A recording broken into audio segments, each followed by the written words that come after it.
I want to first of all start by acknowledging and thanking all the human rights defenders, all the defenders of Mother Earth that are here, and those that have gone before us. I want to especially acknowledge the 640 environmental activists who've died since the talks in Copenhagen.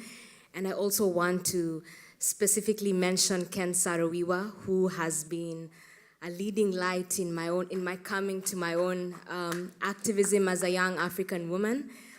20 years on after his death and after his writing, I want to just acknowledge, I really needed to do that. So, so first of all, I want to thank the organizers of the tribunal for inviting me to be one of the judges. It really is beautiful, it really is amazing. I look up to everyone on this panel, and in my mind I was thinking that this is one of the best things that has happened to me. And I also want to thank and acknowledge everyone who has come here, and especially to those who've spoken about criminalization in their own spaces, the activists from Ecuador and the activists from Texas. It has been great to listen to you, to share space with you today. So I want to start by, when it comes to criminalization, it's very clear from the stories that we've heard from the activists is we need to imagine ways of protecting the rights of defenders in ways that are holistic, that cater to the different spaces that they occupy. That's something we've acknowledged that it's not one of the things that we have in the declaration. How do we talk about the rights of Mother Nature if we don't talk about the people who are standing in the forefront and defending Mother Nature? And not just talking about them, but talking about the bodies that are weaponized, the black and brown bodies in Africa, in Asia, in Latin America, in the global south and the global north, when you talk about Canada, when you talk tar sands in Canada, when you talk about activists in California and activists in Houston. So it's very clear that we need to imagine the bodies and the ways to protect the bodies that stand in front of the front lines, that are always guarding the spaces.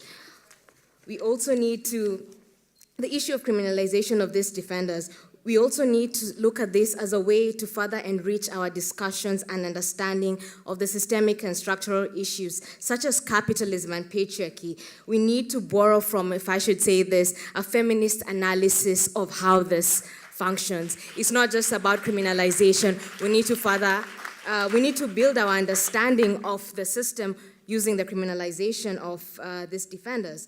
We also need, when we talk about rights, and this has come up severally, how can we demand rights from states whose DNA is built to destroy? How do we demand the rights of defenders from genocidal states? How do we demand for the rights of indigenous defenders? I think that's an element when we talk about rights, when you talk about legislation, when you talk about constitutions protecting our rights to protest. How can we get rights from such states and such systems?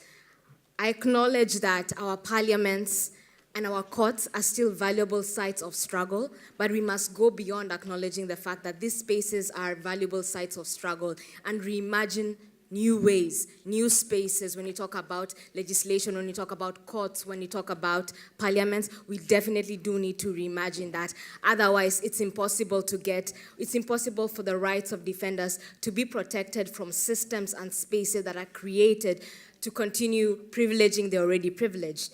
At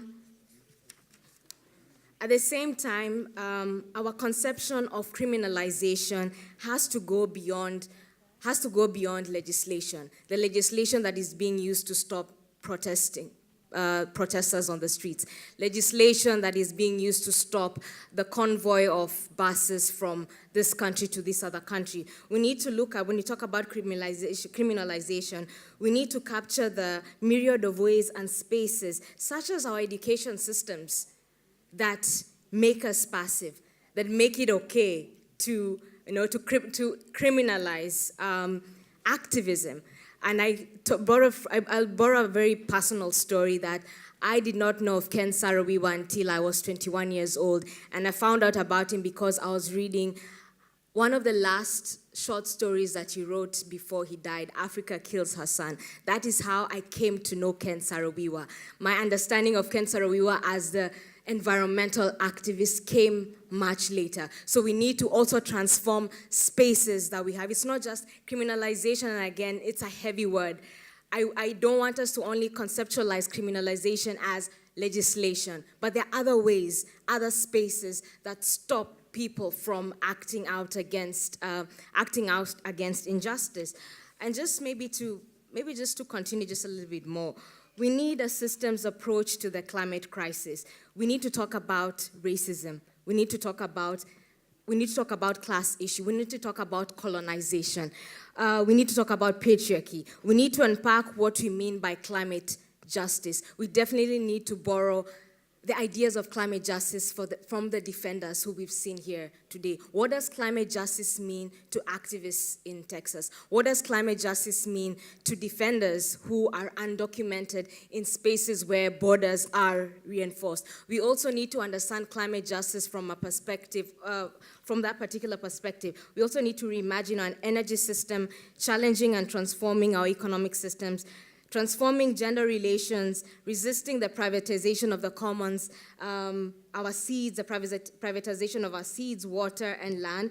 And also we need to reinforce the radical idea that another world is possible and that our fight is unstoppable. And what we can clearly see from the presentation from the activists is that there are violations that have occurred here. Article 2(1)J, the right to full and prompt restoration of violation of the rights recognized in this declaration caused by human activities. 2, each being has a right to a place and to play its role in Mother Earth for her harmonious functioning.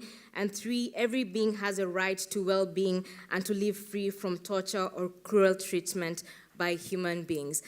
I will not go into the beautiful discussions that have already been had about whether it's the IPCC or the UNFCCC. I believe we've had a brilliant discussion about that. I want to really focus on those who are in the front lines.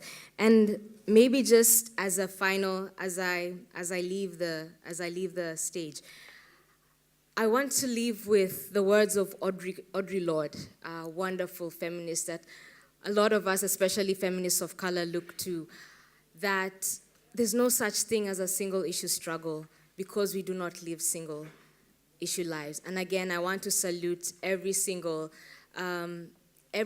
defender, every single activist who puts their bodies, their emotional well-being, their families on the front lines to fight for climate justice and to fight for it in an intersectional way. We see you, we acknowledge you, we see you. Thank you very much.